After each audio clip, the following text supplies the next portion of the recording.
Settima e conclusiva dall'Arcoveggio, una prova per 4 anni. All'1 Elisa Jet Francesco Pettinari, al 2 Expu dei Greppi Alberto Garruto, 3 Espresso Griff Daniele Orsini, 4 Gruccione Mar Lorenzo Talpo, 5 Eolo Wise L Alessandro Gocciadoro, 6 Hector ZL Marco Stefani, 7 Eva Light Carmine Piscuoglio, 8 Estense Nib Nicola Bortolotti, 9 Ermanno Jet Roberto Faticoni. La macchina stacca. Si parte con veloce Expu dei Greppi alla corda, prova ad impensierirla al largo Espresso Griff, all'esterno di tutti Eolo Wise L.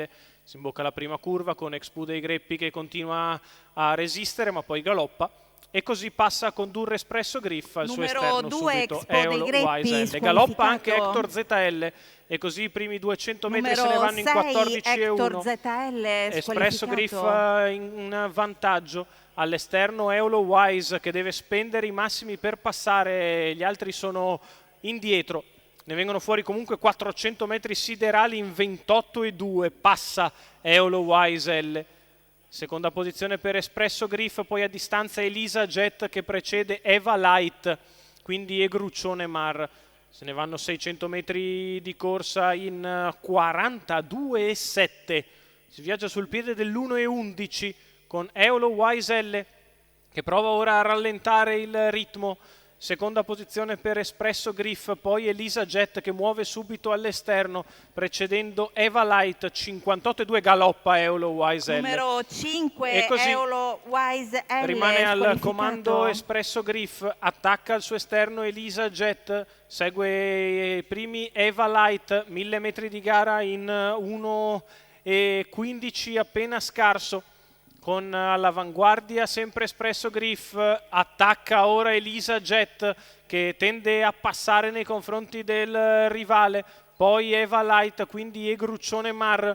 La retta opposta alle tribune passata in 14,8. Elisa Jet che se ne va per fatti propri, ha guadagnato margine importantissimo al resto della compagnia, rimane ancora secondo Espresso Griff che precede Eva Light all'ingresso della dirittura d'arrivo.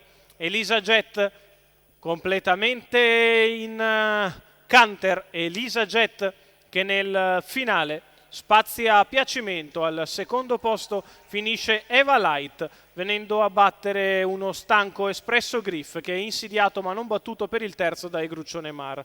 1,14,9 il ragguaglio cronometrico. Arriva ovviamente lento la vittoria di Elisa Jet, Francesco Pettinari in salchi e al training e anche alla proprietà.